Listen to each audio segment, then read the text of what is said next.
Sejam muito bem-vindos ao segundo episódio do Oxygen Station, o meu, o seu, o nosso podcast que instiga e oxigena ideias sobre inovação, empreendedorismo, tecnologia e inteligência artificial. E para esse nosso segundo episódio, o Next Level, cujo tema é Inteligência Artificial na prática, no mercado e no futuro da inovação, trouxemos um convidado extremamente especial, Gerson Diniz, CEO da Autoclipper, uma startup que está abalando a estrutura aí da inovação no Norte e Nordeste. Gerson, muito obrigado por estar presente aqui no nosso podcast. E fala um pouquinho mais sobre você, sobre a sua formação, sua trajetória.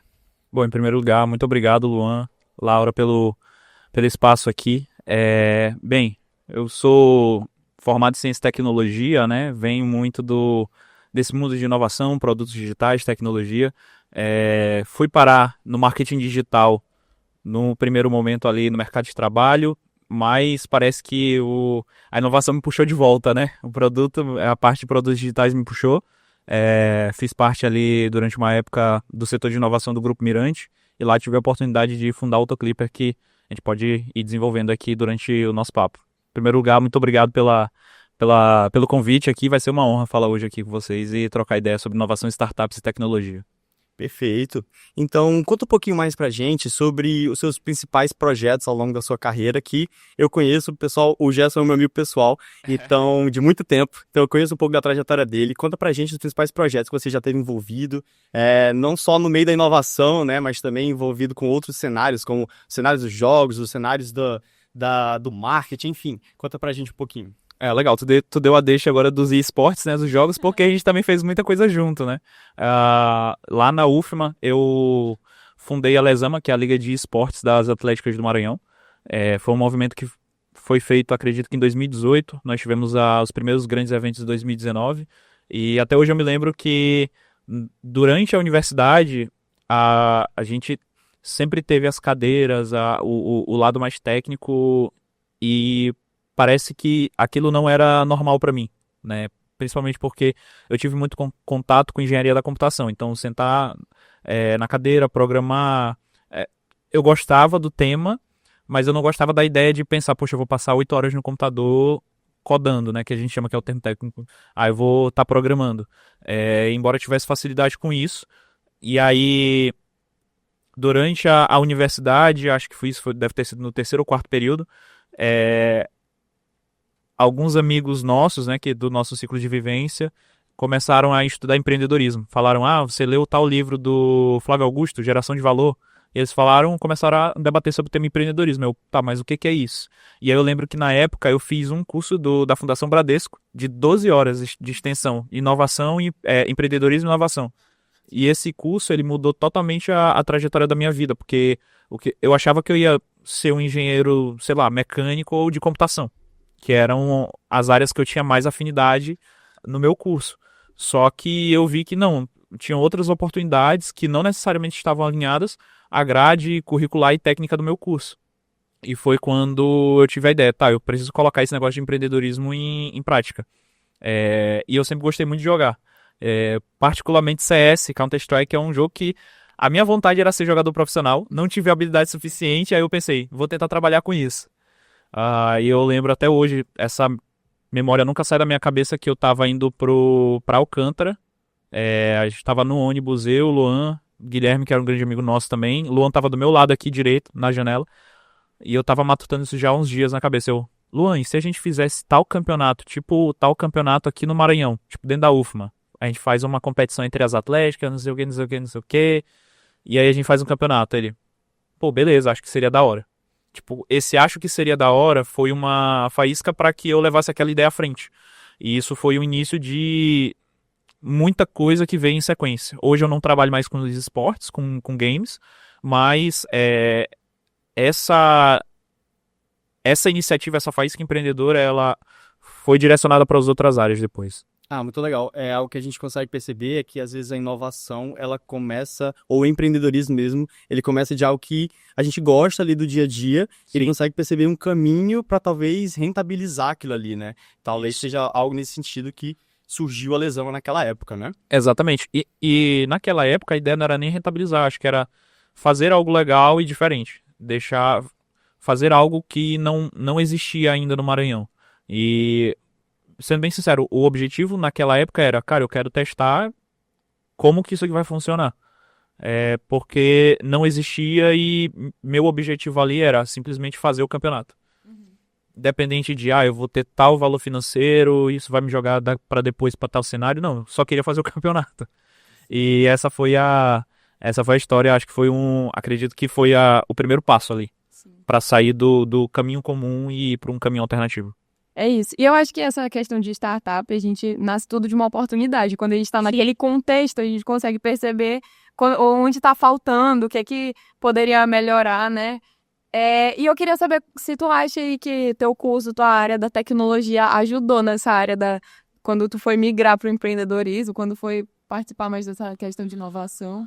Totalmente, porque primeiro que a área tecnológica me deu muito background, me deu muito aparato técnico para eu conseguir falar o lado técnico, mesmo sendo uma pessoa não técnica. Então, teoricamente... E é engraçado que tem pessoas que me consideram não técnicas e tem pessoas que me consideram técnicas. Então, é como se eu estivesse ali entre um lado e outro e eu consigo traduzir muito bem justamente fazer esse ponto, né? E isso me dá uma habilidade... Isso traz uma habilidade muito boa, que é a habilidade de conceber produtos. Então, eu entendo tecnicamente o que é factível hoje, o que é possível, por exemplo, com inteligência artificial, eu entendo as necessidades das pessoas, e isso cria um ambiente que facilita para a prototipação de produtos rápidos. Então, com certeza, eu não digo que, em nenhuma hipótese, que o curso de tecnologia, ciência e tecnologia que eu fiz na UFMA, não me viabilizou e não me trouxe conhecimentos técnicos que são importantes para mim hoje. Acho que me ensinou muito a ter uma visão sistemática, na verdade, aperfeiçoar minha visão sistemática, e é muito como eu funciono. Eu pego um desafio da empresa, uma área nova, por exemplo, ou um processo operacional que ainda não está claro. Eu vou lá, aprendo, crio hipóteses, testo, valido se aquela operação funciona, crio um processo, jogo para alguém tocar e vou para o próximo. Então, isso é basicamente aprendizado contínuo, que engenharia é isso na prática. Sim. E eu acho que essa questão de projeto, mesmo muitos sendo feitos em equipe, com várias pessoas, entender o processo todo e essas questões mais técnicas, mesmo se não esteja no projeto, na parte técnica, faz muita diferença. É interessante que você consegue vivenciar os dois lados, né? De quem necessita de um determinado serviço e também se aquilo é realmente viável, né? Por justamente ter esse lado técnico e não técnico, né? Isso é interessante. Você mencionou aí sobre desafios, né?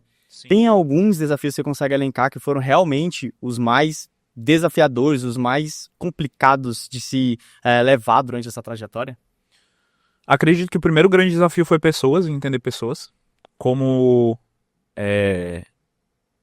Eu tenho a sensação que eu sempre, não sei se de maneira proposital ou se simplesmente aconteceu, mas eu sempre estive em situações de liderança. Desde a escola, por exemplo, no trabalho coletivo da escola, eu que organizava, um fulano vai fazer isso, eu vou ficar com essa parte e a gente vai apresentar XYZ. Então, parece que sempre foi um lugar que eu fiquei muito confortável. Só que, ao mesmo tempo, eu tinha muita dificuldade social de, às vezes, entender nuances. Mas, inclusive, a Lesama, para mim, foi uma baita escola de entender pessoas. Então, e principalmente por ser na época, e hoje ainda um projeto voluntário em que as pessoas fazem porque elas gostam, compromisso e comprometimento, prioridade sempre foi um ponto. E gerenciamento de expectativas foi algo que eu aprendi muito a levar em consideração na Lesama, por exemplo. Isso foi um baita desafio. Um CEO, seja de uma startup, seja de uma empresa tradicional, seja de qualquer negócio, ele precisa entender sobre pessoas. Sendo de tecnologia ou não, ele vai lidar com pessoas. Pessoas dentro do time, pessoas no mercado. Não tem como você não lidar com pessoas, porque senão não acontecem negócios. Então, acredito que esse foi um dos principais desafios. Depois, foi muito sobre mercado, porque quando eu saí da universidade eu fiquei um pouco perdido no sentido de, como que eu vou me alocar no mercado? Eu quero fazer algo que eu faça isso, mas eu não sabia muito bem o que era. Então, na época eu lembro que eu estudei gestão de produtos, num curso online, e eu tinha clareza, eu quero virar Product Manager. É o que eu gosto de fazer, entender aqui. Na cadeira de engenharia eu gostei muito de engenharia de software, então lá a gente prototipava produtos, era o que acho que era o mais próximo de gestão de produto, e eu vi, não, é isso aqui que eu quero fazer. E eu lembro que, na época, eu estava fazendo uma bolsa na universidade e o meu professor, deve conhecer Davi, professor Davi, Com certeza, sensacional. gigantesco, o cara é sensacional, assim. E eu falei pra ele, professor, gostei muito da cadeira de engenharia de software, eu quero fazer o meu TCC com você. E o meu TCC foi base depois para outros projetos, outras startups, porque eu estudei justamente a coesão de equipe e desenvolvimento de soft skills dentro dos esportes, que era um ambiente que eu já gostava e, e era um desafio meu naquele momento. Entender como que pessoas funcionam, como que a gente consegue construir um time produtivo e com performance que seja harmonioso. Esses foram realmente aprendizados marcantes assim ao longo da sua vida, né? E voltando agora um pouco sobre a Autoclipper. A Autoclipper ela trabalha ali no cenário de inteligência artificial, né? Sim. Conta pra gente um pouquinho sobre o que ela faz, a atuação dela. É maravilha. A Autoclipper ela é uma ferramenta de IA para geração de cortes de podcast. Talvez como esse aqui, né? Ok, legal. Temos um. Exatamente. Vamos usar o Autoclipper, né? Veio muito da minha necessidade trabalhando com marketing de conteúdo. Então, depois dessas experiências, eu acabei migrando para a área de marketing de conteúdo, entrando no mercado. E lá eu sempre fiz muito corte de podcast. Então, eu coproduzia algumas pessoas, algumas empresas de marketing.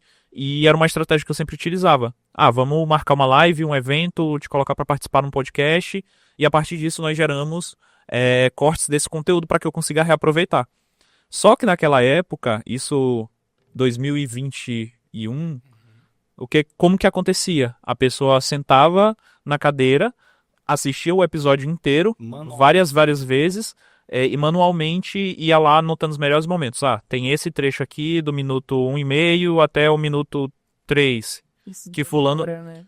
Exatamente, é o que a gente chama de fazer a curadoria na mão. Ou tem pessoas que chamam isso tecnicamente de mineração. E eu era essa pessoa, né? Eu fui trabalhar com gestão de conteúdo, gerenciamento de redes sociais, e esse era um dos trabalhos que eu fazia, de procurar esses trechos dentro de um vídeo. E, cara, eu lembro que uma vez eu assisti um podcast 3 horas de uma pessoa que eu coproduzia, eu consegui pegar cerca de uns 30 trechos, só que eu tive que assistir 5 vezes um podcast 3 horas, e como eu sou meio... eu tenho TDAH, sei lá, alguma coisa, eu acho que eu assisti cada um, eu demorei umas 5 horas pra assistir. Então, aquela experiência me marcou, e quando eu tava na Mirante, que foi justamente depois dessa agência, tive algumas outras trajetórias, trabalhei em grupo eu trabalhei em um grupo educacional aqui, depois eu fui convidado pela Mirante para entrar e participar da operação de inovação. E aí lá, eu lembro que foi na época do boom da inteligência artificial, isso foi outubro de 2022. Inclusive eu tinha ido pro Case, que foi o evento do Startup Awards, foi a primeira vez que eu tinha ido ao Case, e aí inteligência artificial tava no hype total, ChatGPT tinha acabado de ser lançado, e eu comecei a pensar, como que eu consigo utilizar a inteligência artificial para criar um fluxo automático para eu transformar vídeos longos, lineares. Naquela época a ideia era transformar, por exemplo, um jornal, pegar um jornal total e recortar ele para jogar nas redes sociais, pegar uma novela e colocar os melhores momentos. Então, e a Mirante, que é uma empresa de comunicação, ela tem horas e horas de conteúdo gravado, que eles estão perdidos ou eles estão guardados em acervo e que poderiam ser utilizados nas redes sociais. Então, a premissa inicial da Autoclipper foi essa. E eu lembro que eu montei um conceito do produto, de novo, entendendo muito sobre sistema, sistematizando um processinho, porque eu já entendia como ele funcionava, e a gente tem que fazer primeiro isso, depois isso, depois isso, depois isso. E eu levei isso como uma ideia, era para ser um produto interno da casa, e eles falaram, Gerson, eu acho que vai rodar melhor se tu montar uma startup, chama um sócio de tecnologia, e se der certo, a gente entra, depois a gente vê como entra como sócio, a gente auxilia aqui em rampar esse negócio. E foi justamente isso. Eu já estava conversando com outro sócio em um outro negócio voltado a esportes. Luan estava comigo na época. Eu estava falando com o meu sócio, o Lucas Cleopas, para um desafio desse negócio. E, na verdade, o que eu queria resolver com o Lucas Cleopas era mais ou menos um pedacinho desse desafio. Aí eu falei, Cleopas, tem um desafio que vai rodar mais rápido, vamos reunir. E aí eu conversei com ele, a gente montou um protótipo em 30 dias, isso em 2023, e aí surgiu o negócio. Começou a acontecer. Muito bom. Inclusive, interessante você ter mencionado esse pipeline, essa ordem dos fatos, porque no final das contas, a inteligência artificial ela é uma ferramenta que serve para, no produto final, automatizar algo que antes se fazia de forma muito manual, né? Exato. Eu dei um exemplo aí perfeito. Nesse caso, seria os cortes dos clipes, né? Exatamente isso que a AutoClipper faz. Exato. Isso. Inclusive, a gente pode até ver a viabilidade já de utilizar aqui nos nossos, né? Claro, com certeza. Automatizar tudo isso, fazendo cortes automáticos, é excelente. Bom, e sobre, inclusive a gente acompanhou nas redes sociais, a AutoClipper venceu algumas premiações a nível norte, nordeste, nível nacional. Explica isso aí pra gente. Sim, nós participamos no 2023, a gente teve alguns destaques, né? Fomos Startup Revelação aqui na comunidade São Luíses, fomos premiados numa aceleração chamada Delta V, ela foi realizada a nível Nordeste. 2024 foi um ano muito mais de trabalho interno, ajustar time, ajustar produto. 2025 eu me mudei para São Paulo para acelerar o negócio, né? Consolidei uma fusão com o meu sócio de tecnologia. Nós fundimos 2 startups e aí trouxemos essa pessoa que é bem mais sênior, já fez exit de outras startups. E 2025 voltou a ser um ano de aparecer mais. Como é um ano mais de mercado, da gente voltar a olhar para mercado, relacionamento, tração de clientes, começar a ter resquícios de internacionalização de clientes internacionais, a gente começou a aparecer mais e teve essa mudança. Nós fomos indicados no Prêmio Startup Awards, que é o maior prêmio da América Latina na categoria de Startup Revelação Nordeste. É o primeiro ano dessa categoria, é o 10º ano de prêmio e o Maranhão nunca tinha ganhado nenhuma premiação. Então foi a primeira participação da AutoClipper no prêmio. Ganhamos na primeira participação. Isso foi algo que, inclusive, as pessoas lá me disseram, cara, é muito difícil alguém na primeira ganhar, que é um prêmio muito concorrido do setor. E foi a primeira vez para o Maranhão também, né? Então tiveram outros participantes outras vezes, mas primeira vez que algum representante do Maranhão leva o prêmio. Então para mim teve um gostinho assim especial, por ser um ano especial pra gente, por ser a primeira participação no prêmio, pra gente já levar essa vitória de cara. Caramba, parabéns mesmo. Pois é, primeiramente, parabéns. Obrigado. Tá fazendo muito sucesso. Mas indo agora para um papo mais emotivo, talvez. Tu imaginou lá no começo, quando tu criou, que ia escalar para chegar nesse nível que vocês estão agora? Sim. É isso. Tem que acreditar. Sim. Tem que acreditar. E eu acho que vai da cabeça da pessoa vai da cabeça do empreendedor, às vezes até gerenciar expectativas, porque eu achava que ia escalar mais rápido. Às vezes não entendendo os desafios tecnológicos e o desafio de ter um negócio. Mas assim, na minha cabeça sempre ia dar certo, era uma questão de tempo. Lógico que uma coisa é quando nós temos a ideia e a concepção de que aquilo vai acontecer. Só que a sensação de realizar é muito boa. Sim, com certeza. A sensação de concretizar algo não tem nada igual. Porque você sente que, deixou de ser uma concepção, deixou de ser um maluco acreditando aqui numa coisa, e quando isso se torna realidade, tanto para o time, para os fundadores, para os sócios, quanto também para as outras pessoas, vendo, esse cara tá tentando há 3 anos e ele conseguiu de fato agora. E assim, a gente está no começo, né? Acredito que tem muita coisa ainda a ser conquistada. As nossas visões são muito grandes, então nós queremos em 3 a 5 anos ser adquirido por um grande grupo e a gente está trabalhando para isso, né? Durante 3 anos a gente veio trabalhando muito no silêncio. Esse foi um ano mais de destaque, mas quem está mais perto sabe das movimentações, o que a gente vem fazendo e tudo mais. Sim, com certeza é uma satisfação muito grande para vocês que trabalharam tanto nisso, ver onde é que tá chegando. E aí tu comentou um pouco sobre os desafios e a gente queria saber se teve algum desafio, assim, principal, assim, o ponto que tu realmente, ou às vezes algo que tu não esperava que fosse ser um problema e na verdade foi um obstáculo, ou uma dificuldade aí, alguma coisa dos bastidores que as pessoas não ficam sabendo bem. Exatamente, relativo à AutoClipper especificamente. Isso. A AutoClipper, cara, teve muita coisa já. A gente já quebrou quase umas 4, 5 vezes. Vida de CEO de startup acorda muito triste por alguma situação, vai dormir muito feliz. Vai dormir muito feliz, acorda feliz, no outro dia você vai dormir ou no meio do dia acha que tudo vai acabar. Então é uma montanha russa de verdade. Então tem coisas assim que eu não posso falar tanto, mas já teve vezes de eu pensar em acabar a operação porque eu não via saída das coisas. Mas eu acho que são nesses momentos que a gente tem que esfriar um pouco a cabeça e não tomar decisões com a cabeça quente. Né? Deixar, às vezes, o que a gente precisa fazer é só deixar dar tempo ao tempo que as coisas se resolvem. Tem uma frase que o Lázaro Carmo, que ele foi o CEO do Grupo Jequiti, que ele foi contratado pelo Silvio Santos, né? Ele falou que foi quando o Banco Pan-Americano recebeu uma dívida de 5 bilhões. E o Lázaro, que era o CEO, indicou para ele declarar falência, só que o Silvio falou, não, eu vou abrir mão do meu patrimônio para pagar a dívida do banco, porque eu não vou fazer com que as pessoas paguem pelo meu erro e não vou fazer com que elas percam o emprego. Ele antecipou, pagou a dívida, depois ele conseguiu, de alguma forma, reaver aquele patrimônio de volta, porque ele conseguiu ganhar tempo. E aí a grande moral dessa história foi, às vezes a gente só precisa ganhar tempo. É a melhor escolha. Perfeito. Então, para quem está começando agora nesse mundo do empreendedorismo, desse mundo da inovação, a primeira dica eu acho que tu já deu, né? Saber que são altos e baixos, nem tudo é só bom, nem tudo é só ruim, são temporadas, né? Saber lidar bem com isso. Total. Quais seriam as outras dicas relativas para quem está começando agora nesse mundo? Foi engraçado que eu fui perguntado sobre isso Teve algo há 2 semanas atrás aqui, o evento Comunicação 360. Eu acho que eu falei exatamente a mesma coisa. Inclusive eu dei um playbookzinho, eu dei um segmento, uma linha temporal de como fazer as coisas e na verdade é o ciclo contínuo. Perfeito, a gente spoilerzinho. Foi passo 1, ter coragem para iniciar.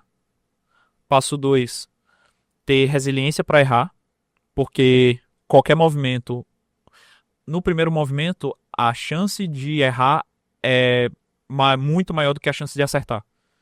Só que a pessoa ela já tem que estar ciente de que ela vai errar. E ela precisa ter a ciência de que ela vai errar para que ela aprenda o mais rápido possível. Então motivação, coragem para começar, ter resiliência no erro para não ficar chateado com o erro, inteligência e rapidez para corrigir rota e quando der certo, não ter o rei na barriga que achar que agora você é o bambambam. É tipo, o ciclo vai começar de novo, o desafio só mudou. Você só quebrou o teto mais uma vez, agora o desafio ficou maior. Nunca vai ficar mais fácil, sempre vai ficar mais difícil. Perfeito, perfeito. Acho que muita gente que começa nesse ramo indo para a área da inovação, do empreendedorismo, espera muito sucesso logo de cara e aí acaba se desiludindo um pouco quando percebe que não é tão fácil assim, né? E eu tinha um pouco disso no sentido de quando chegar em tal estágio vai ficar mais fácil. A gente tem que saber lidar com o caminho difícil no decorrer, porque, cara, é um mito. Acho que é um sentimento que a gente alimenta interno que é muita mentira, porque só fica mais difícil. Fica mais pesado, as responsabilidades ficam mais pesadas. À medida que escala e que cresce. Hoje eu tenho um time, acho que tem umas 8 pessoas na operação. Então tem advisor, tem investidor. Cada vez mais a responsabilidade ela só aumenta. Então não é mais só sobre as decisões que vão impactar o Gerson. Não vai mais impactar só o Gerson. Vai impactar meus sócios, vai impactar meus advisors, vai impactar as pessoas que estão na operação, né, os usuários. Os usuários. Né? Hoje a gente já está com uma ferramenta que tem mais de 20 mil usuários. Caramba! Praticamente zero investimento em anúncio. Muito bom, muito bom. E lá na Autoclipper, qual é exatamente a sua atuação lá? O que exatamente você faz? Então, eu trabalho como CEO, então eu fico à frente da parte estratégica, de para onde o negócio vai, desde conceber o produto para o usuário até olhar para a estratégia de venda. Então, todo movimento que a gente faz é pensando em como que a gente vai atender o usuário, quem a gente vai atender e quem vai ser o possível comprador no futuro desse negócio. Porque também o nosso objetivo dos fundadores é vender. Então a gente sempre olha, um dos fatores que a gente olha é quem são os possíveis compradores desse negócio. E eu tenho esse olhar entre ter o estratégico, o tático, e aí taticamente / operação. Eu estou muito mais em marketing, na operação, que é a minha frente principal, mas eu boto muito a mão em produto ainda também. Então, por exemplo, eu tenho um diretor de produto hoje, só que ele é um diretor muito mais especialista em AI, mais técnico. Só que eu ainda tenho uma visão de produto mais direcionada para o mercado, que complementa essa visão técnica do meu diretor de produtos. Então eu ainda tenho que estar muito em produto. Ditando, dizendo, olha, eu acho que é por aqui, XYZ. Então, eu tô ali orquestrando, eu tô na frente, falando com o investidor, falando com o advisor, olhando para estratégia, parceria de negócio, operacionalmente estou mais o marketing, mas produto ainda, eu tô muito mais, tenho um time estruturado hoje, mas eu participo ainda também das reuniões, né, dos rituais. Sim, muito show. A Autoclip, então, é uma empresa do ramo de inteligência artificial, certo? Correto? Eu digo, Incorpora inteligência artificial. Utiliza. eu digo que é AI enabled, né? Porque no mercado a gente tem essas nomenclaturas, por exemplo, é AI native, AI first e AI enabled. A gente está ali entre first e enabled, porque começou muito como deep tech, então tinha nuances de deep tech. No momento em que os modelos eles começaram a evoluir, a gente viu, não faz sentido a gente desenvolver todo um modelo, toda uma tecnologia para esse caso de uso, porque o que já tem no mercado, nas big techs, já atende a gente. Então faz muito mais sentido. Eu me considero mais uma empresa de marketing que tem especialidade de IA do que uma empresa de IA para marketing. Para quem está começando agora, é importante também entender isso, né? Às vezes não é necessário reinventar a roda. E ferramentas que você pode incorporar dentro da sua ideia, da sua empresa, da sua startup, que vão acelerar muito mais o desenvolvimento do produto final, né? Exatamente. E aproveitando o gancho, aqui no Oxygen Hub, nós temos o Academia, né, Laura? O Academia, que é um curso gratuito, que tem várias trilhas sobre aprendizado em inteligência artificial, tem divisão computacional, que inclusive é dado pelas pessoas do próprio Oxygen Hub, de prototipação, IA generativa, vibe coding, que é exatamente para as pessoas iniciarem nesse mundo. E a gente vê muita gente que não é da área de tecnologia participando e usando coisas entrando nesse mundo da inteligência artificial por lá. E aí a gente queria saber de ti, assim, falando de inteligência artificial, como é que tu vê ela no mercado, assim, dá pra continuar aí um profissional sem entrar nesse meio aí da inteligência artificial, ou pelo menos ir atrás, assim, um pouquinho? Não, acredito que não. Todo mundo tem que saber, até porque, de certa forma, principalmente nos trabalhos não braçais, a IA entra como copiloto em praticamente 100% deles. Nos trabalhos braçais, a gente tem uma mescla entre IA e robôs autônomos que provavelmente vão substituir esses trabalhos. Então, por exemplo, a gente tem muita automação hoje portuária. Os portos de Singapura, Roterdã, o que mais você vê é indústrias 100% automatizadas. Então, a tendência é que os trabalhos operacionais, braçais, mais pesados, eles sejam feitos por máquinas. Os trabalhos de back-office, né, que são esses trabalhos contábeis, administrativos, também sejam feitos 100% automatizados. E, inclusive, qual que é a minha visão de mercado? A minha visão é que, como as empresas elas vão ficar cada vez mais performáticas, grandes corporações elas vão passar por muitos layoffs. Né? E aí a gente vai ter uma chuva de pessoas no mercado com muita especialização em várias coisas, mas procurando por novos desafios. Eu acredito veementemente que isso vai gerar a criação de novas empresas, que provavelmente elas vão ser direcionadas por IA, e todo mundo vai ter que ter pelo menos uma mãozinha em marketing. Porque o lugar que une as pessoas é isso aqui, tá falando, é relacionamento, seja ele presencialmente ou digitalmente. E hoje, eu estava até falando isso também no evento de comunicação, que nunca foi tão fácil criar sua própria audiência. Porque é como se nós tivéssemos uma emissora de TV, um canal de TV na palma da nossa mão. E tudo vai voltar sobre distribuição. E esse é o grande ponto. E, assim, entender sobre inteligência artificial para criar produtos, para criar operações, para viabilizar negócios, entender inteligência artificial para criar canais de distribuições, criar canais de distribuição que eles são efetivos, é muito válido. Porque a gente está realmente no ponteiro de onde vai trazer crescimento, onde vai gerar negócio, onde vai gerar receita, que é na frente do negócio.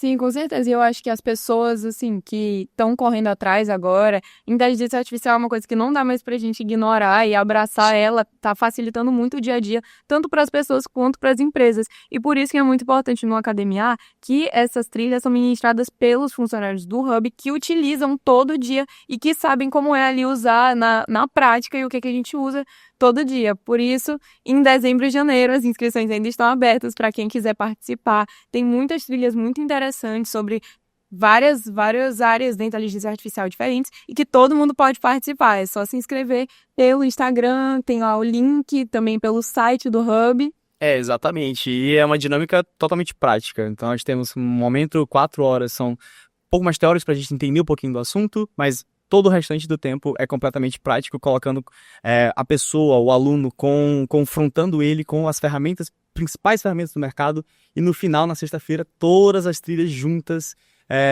para resolver um problema real de uma empresa daqui do Maranhão, daqui de São Luís, que eles trazem para a gente para serem solucionados pelas nossas trilhas. E, inclusive, estão nascendo muitas startups, tem muitos projetos muito legais, muito promissores que estão sendo criados, que, inclusive, entra aí no tema que tu falou, da criação de startups. Às vezes, a pessoa está faltando ali aquele start, e aí, participando de um evento desse, conversando com várias pessoas de áreas diferentes, consegue ter um clique para começar o seu próprio negócio. Exatamente, é muito importante esse tipo de formação, imersão, né? Porque eu conheço um pouco do que vocês estão fazendo, né? Traz muitos desafios reais para que eles sejam ambientes para nascerem soluções, provavelmente nativas digitais. A gente tem muita tecnologia muito legal que saiu recentemente.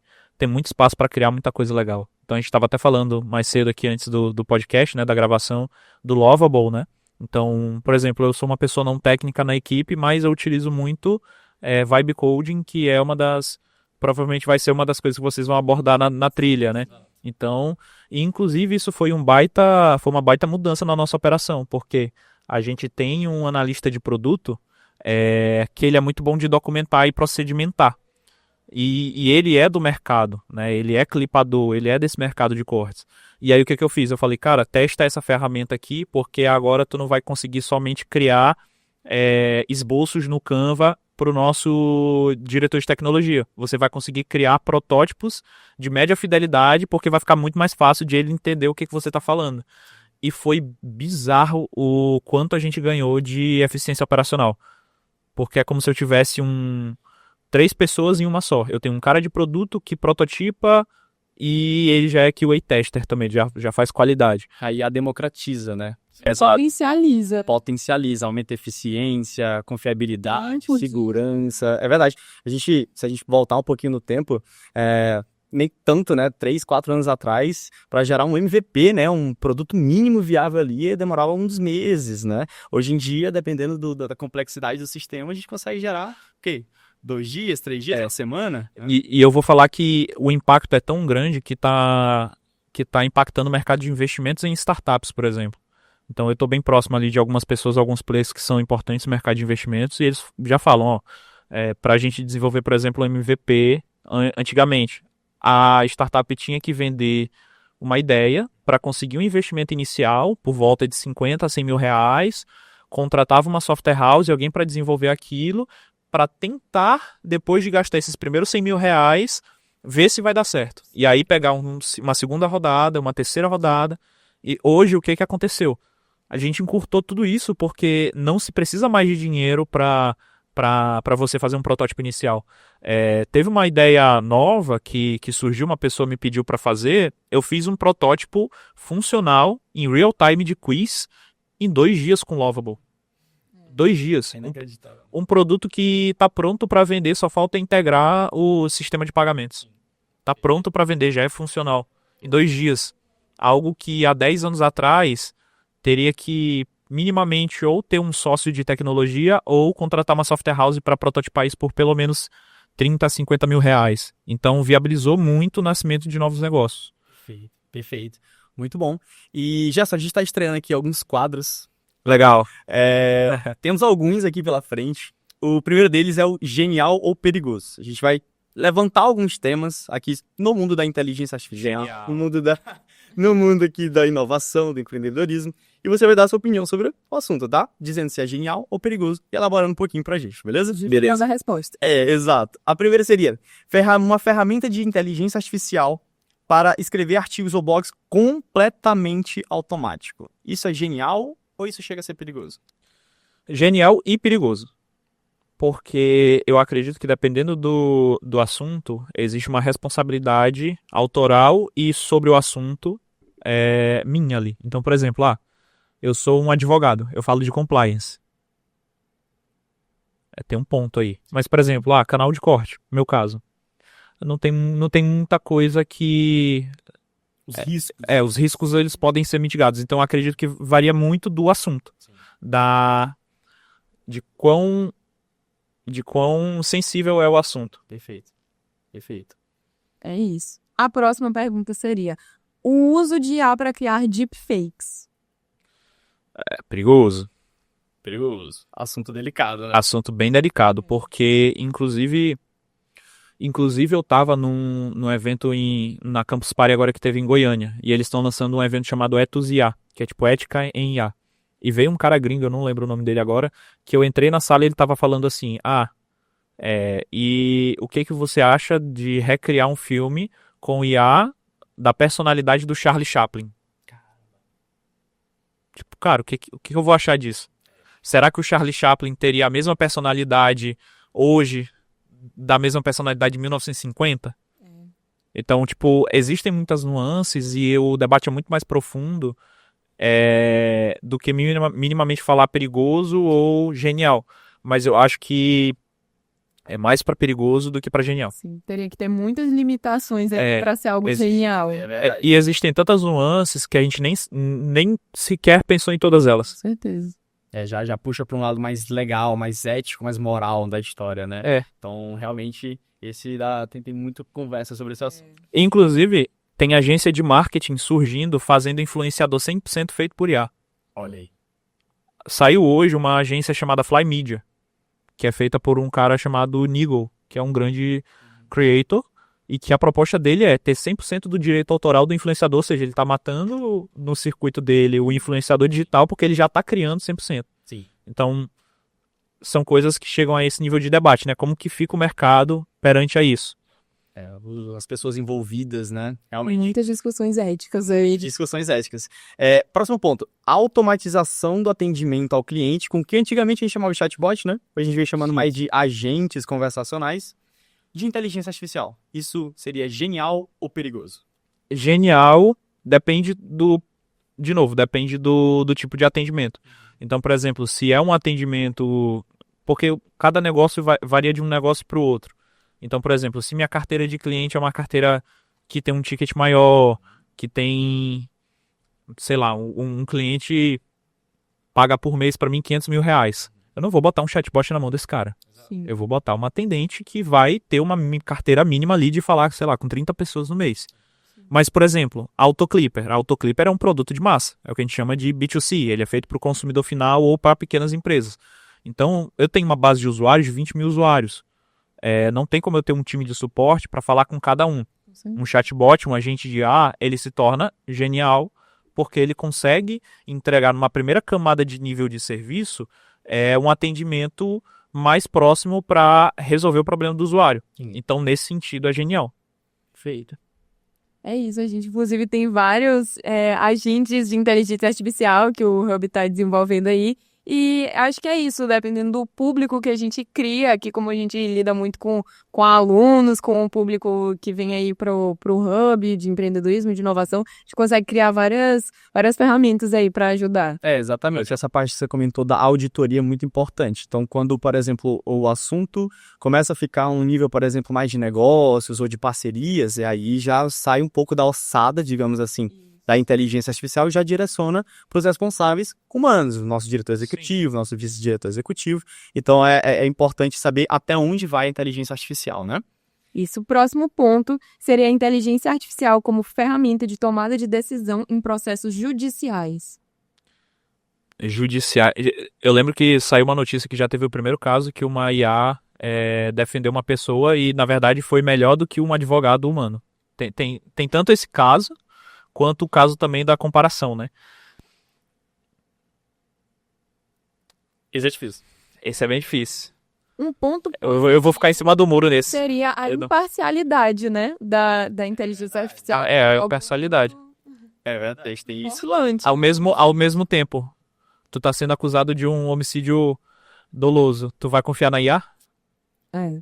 Talvez a imparcialidade nesse caso se voltaria contra mim, né? Tem essa chance.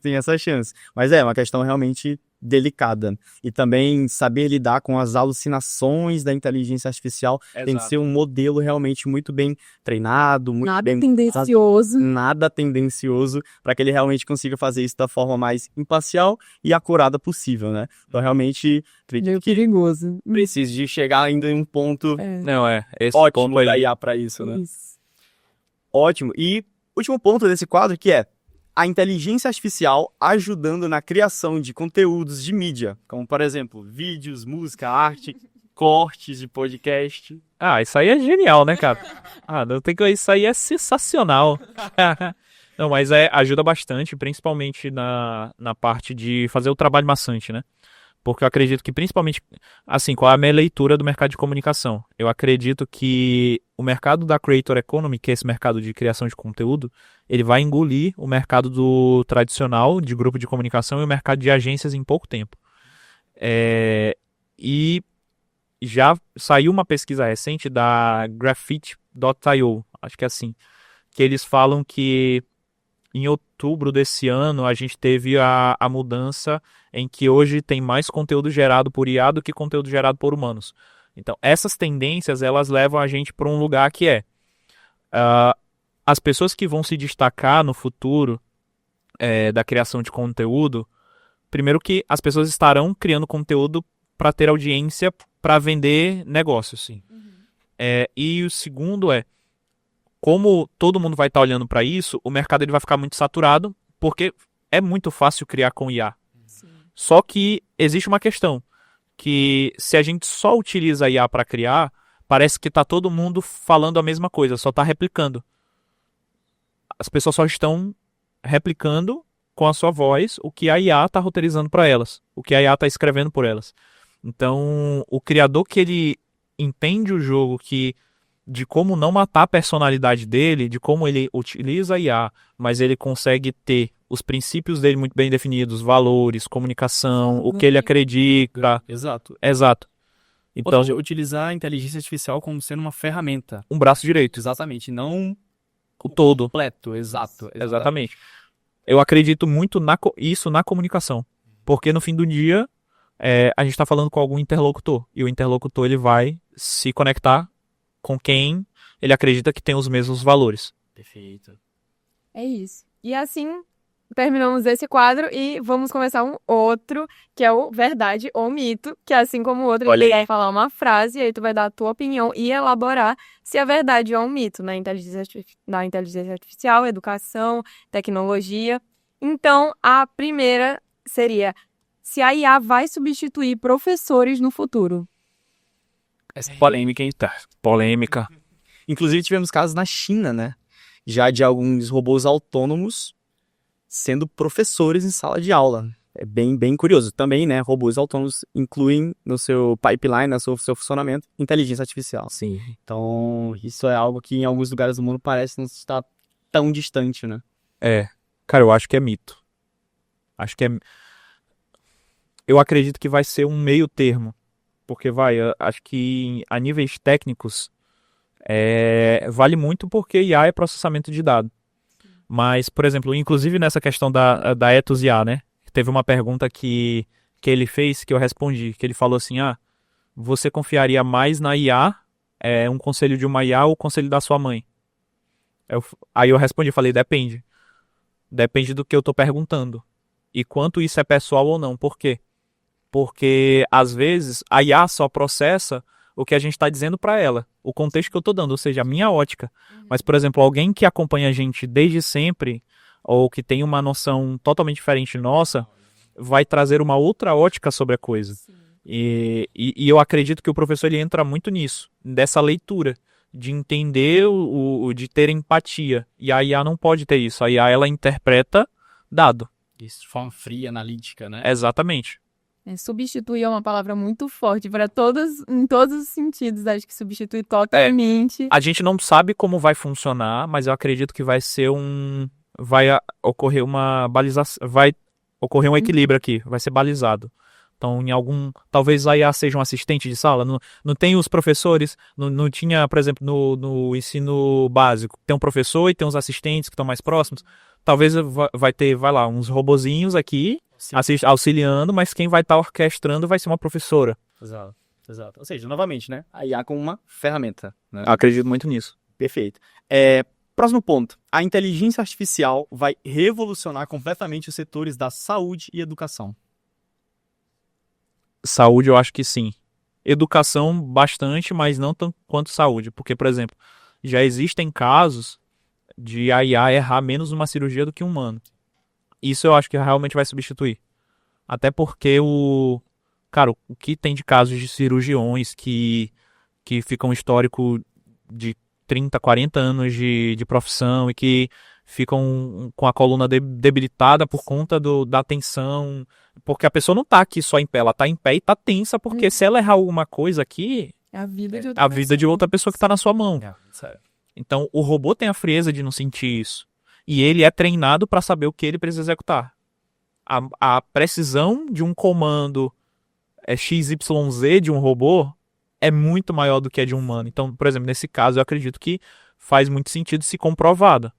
E, inclusive, tem vários casos na medicina de uma inteligência artificial conseguir identificar um diagnóstico que um médico não conseguiu, porque exatamente as pessoas têm limitações, mesmo que estude, mesmo de todo jeito, às vezes um diagnóstico muito difícil, muito raro, como é que a pessoa vai saber? É algo muito específico. E as pessoas têm emoções, né? Vai que naquele dia o médico estava estressado porque alguém bateu no carro dele. Desatento. E ele deixou passar porque ele estava com a cabeça em outro lugar. A inteligência artificial não vai ter ninguém que vai bater no carro dela. Sim, e isso é verdade. Tem todo o conhecimento. Exatamente, foi treinado com milhões e milhões de exemplos ali, né, que sabe o que é uma normalidade e o que foge dela, né? Exato. Perfeito. Próximo ponto. A inteligência artificial pode aprender de maneira completamente autônoma e independente. Verdade e perigoso. Verdade e perigoso. Porque a IA, ela pode aprender de fato. Inclusive, a gente já tem casos, por exemplo, de IA sendo utilizada. Uma IA vende. A IA já está sendo utilizada para compra e venda em empresas. Então, olha o nível que a gente já chegou. As IAs estão fazendo negócios. Mas, cara, colocar as IAs em um dado nível de aprender de forma autônoma é muito perigoso. Porque aí realmente partiu o Skynet. Parece filme de ficção científica, né? Realmente já foge para uma outra escala. E assim, tem a questão também, por exemplo, do viés das IAs. Então, teve o caso do Google, né, que queriam não fazer uma IA racista e fizeram uma IA totalmente anti-caucasiano. Que foi e teve esse caso. Então, tiveram alguns outros casos que mostram que houve um erro, ou não vou nem chamar de erro, mas uma nuance no treinamento que gerou uma percepção de como ela funciona. Enviesado, né? Enviesado. Então, a IA ela só reproduz o que ela aprende. Sim. Exato. E não ter controle disso e não saber o que está sendo feito é perigoso. Perfeito. E agora vamos para o nosso último quadro, que seria a IA no improviso. Então, a gente vai propor um cenário absurdo ou inusitado e você precisa explicar como a inteligência artificial ia ajudar nesse caso. Lembrando que muitas pessoas que nos assistem não necessariamente codam ou são da área da tecnologia, então utilizar umas ferramentas interessantes do mercado para cada uma dessas situações seria muito bacana. E a primeira delas é exatamente resolver um trabalho de conclusão de curso em 24 horas. Esqueci o prazo do TCC, é amanhã. Tem como eu fazer o mínimo para entregar? Tem como fazer. Por exemplo, tem IAs que são treinadas justamente para isso, né? Para indexação de fonte. Porque um trabalho científico, por exemplo, você precisa ter uma alta fidelidade do que você está falando e o que você está referenciando. Então, por exemplo, Perplexity é muito bom para isso. Eu lembro que quando eu estava numa consultoria de inovação, até esse ano, a gente fez um relatório de tendências em inovação. E nós entregamos um relatório com um selo, por exemplo, de um ministério. Então, o rigor técnico ali tinha que ser muito grande. E aí a gente utilizou o Perplexity mais um refino humano para revisar essas fontes. E aí dá para fazer alguns sistemas, por exemplo, utilizar o Perplexity para buscar fontes, o que você quer fazer, o que você está testando, utilizar, por exemplo, Gemini para fazer análise, Manus AI é muito bom para análise também, e ChatGPT para escrever. Você coloca ali 3, 4 LLMs, né, modelos no circuito, e você consegue extrair o melhor de cada um. É como se cada um fosse especialista em uma determinada área, né? Determinado setor. E de novo, quebrando em processos, né? Primeiro definir o que vai ser, o que você quer provar, definir as fontes do teu objeto. Depois, definir e fazer as análises, a metodologia prática. Depois, a escrita, finalização. Então, você consegue ir quebrando e ir extraindo de uma coisa, uma especialidade em uma especialidade em outra. É isso. Lembrando que não recomendamos ninguém a tentar fazer um TCC em 24 horas, mas agora sabemos que dá para tentar. E o próximo cenário seria criar uma startup em uma semana. Quais ferramentas eu poderia usar? Eu já criei em 2 dias. Ok. Então, Ou melhor ainda. melhor Deus o caminho aí. Inclusive, eu estava montando um agente para isso, que é o seguinte. Utilizar o GPT para ter ideias. No mercado de produto, a gente fala que para a gente analisar o sistema de produto, nós olhamos para 3 coisas principais. É tecnicamente possível fazer? As pessoas querem isso? Dá para ganhar dinheiro com isso? Então eu posso utilizar essas 3 variáveis para falar, ChatGPT, eu quero que você me gere 50 ideias de um negócio de marketing. Aí ele pode me gerar 50 ideias. Depois disso, eu criei um algoritmo para ele ranquear quais são as melhores ideias com base nesses 3 tópicos. E ele foi lá e ranqueou, priorizou. Aí eu peguei, por exemplo, a ideia número 1. Eu consigo fazer com MicroSAS, com Lovable, que são essas ferramentas de prototipação rápida. Aí eu posso pegar e com o ChatGPT eu descrevo como eu quero que o produto seja. Depois eu peço para ele criar um prompt para o Gemini 3.0, criar um prompt para o Lovable, e aí eu só jogo isso e ele vai dar uma aplicação pronta. Cara, em 2 dias aí você tem. Não, se eu tirar concentrado, um dia faz. Pronto, olha aí. Ou seja, uma semana a gente foi até generoso. Já tá ganhando dinheiro. Muito bom. Então, olha só. Ensinar algo impossível, como, por exemplo, falar um novo idioma em 3 dias. Aí... Depende muito também de quem tá aprendendo. Depende muito de quem tá aprendendo. Por exemplo, eu tenho um pouco de dificuldade em aprender idiomas, mas as ferramentas deixam muito mais fácil. Inclusive, eu sei que tem uma startup incubada aqui que tem um projeto desse, né? Tem, sim. Assim, tá muito mais fácil aprender inglês, por exemplo, hoje, inglês, espanhol. Mas 3 dias? Acho que 3 dias dá pra enrolar. Agora sim o prazo foi curto, né? Agora eu acho que foi curto. Não, tá... mas o produto para botar ele no ar, acho que dá, mas com um produto aprender a falar inglês em 3 dias, essa era a pergunta? Basicamente. Eu acho que aí não. Só se for um super gênio. Outro público. Né? Então, o próximo cenário seria como eu faria para desenvolver uma solução para salvar o meio ambiente em 30 dias. Rapaz, a solução é a gente ir para Marte. A mais distópica possível. Eu acho que meio ambiente é difícil porque envolve muitas variáveis. Envolve indústria, envolve pessoas, envolve política, envolve ordem mundial, envolve... Então, acaba que o problema não é a capacidade técnica, mas é... Conscientização? Não é nem conscientização, é... na fatia de quem que eu vou estar mexendo. Não adianta eu criar uma disrupção tecnológica se vai impactar um mercado. Sim. O carro movido a água foi uma prova disso. É verdade. O cara sumiu. Ótimo exemplo. Então, acho que depende... E assim, é muito mais uma questão de conscientização e, por exemplo, da ONU, dos entes governamentais pressionarem as grandes indústrias, essas pessoas interessadas ali que estão no meio, do que outra coisa. Então é menos sobre tecnologia e é mais relacionamento institucional. Perfeito. Finalizamos com isso nosso quadro. E agora a gente queria saber um pouquinho, cara, se tem, assim... Já foi até comentado alguns, mas se de repente durante o podcast você lembrou de algum bastidor, de alguma curiosidade, alguma história real de carreira.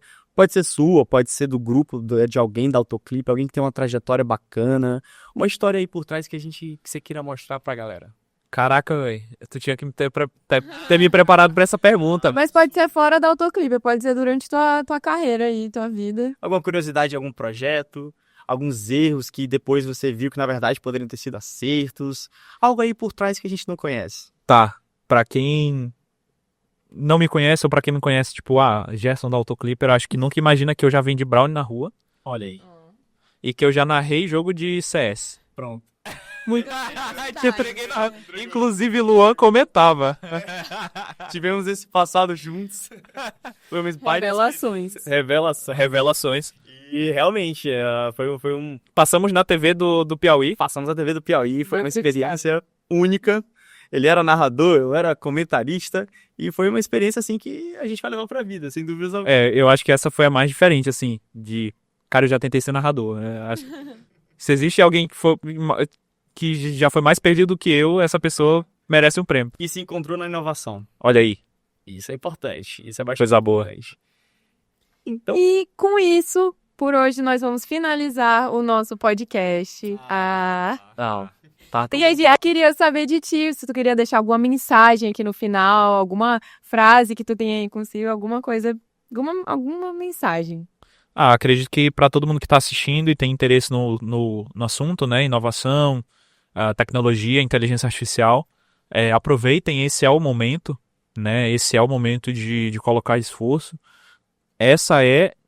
Não vai ser, já é há algum tempo a próxima onda, é o próximo hype, é a onda que vai nivelar todo mundo, é a onda que nivelou todo mundo e já está colocando as pessoas que surfaram essa onda em destaque. Então, quem está se interessando agora, comece a se interessar agora, porque depois vai ficar cada vez mais difícil. O mundo de inteligência artificial, ele é um hoje, amanhã ele já é outro. Daqui a 6 meses é outro, por exemplo. Há 6 meses atrás a gente não imaginava que ia dar para fazer vídeo 100% com IA. Então hoje a gente já consegue utilizar, por exemplo, o Sora da OpenAI, a gente já consegue utilizar VO do Google, e há 6 meses atrás isso não era possível. Ou então eram modelos toscos e muito ruins. E assim, parece que a gente está evoluindo, tendo uma visão de 5 anos atrás, parece que a gente está evoluindo 5 meses em 5 anos. Sim. E a tendência é só acelerar cada vez mais. Sim, perfeito. Então, gostaria de agradecer novamente ao Gerson. Agradecer também a presença de vocês que nos assistem aí. E não esqueçam, teremos 2 episódios por mês, sempre com convidados muito especiais como o Gerson, sendo com temas diferentes sobre inovação, empreendedorismo, tecnologia. E não esqueça de nos seguir nas redes sociais, Oxygene Hub, com Y. É isso, muito obrigado pela presença e até o próximo episódio.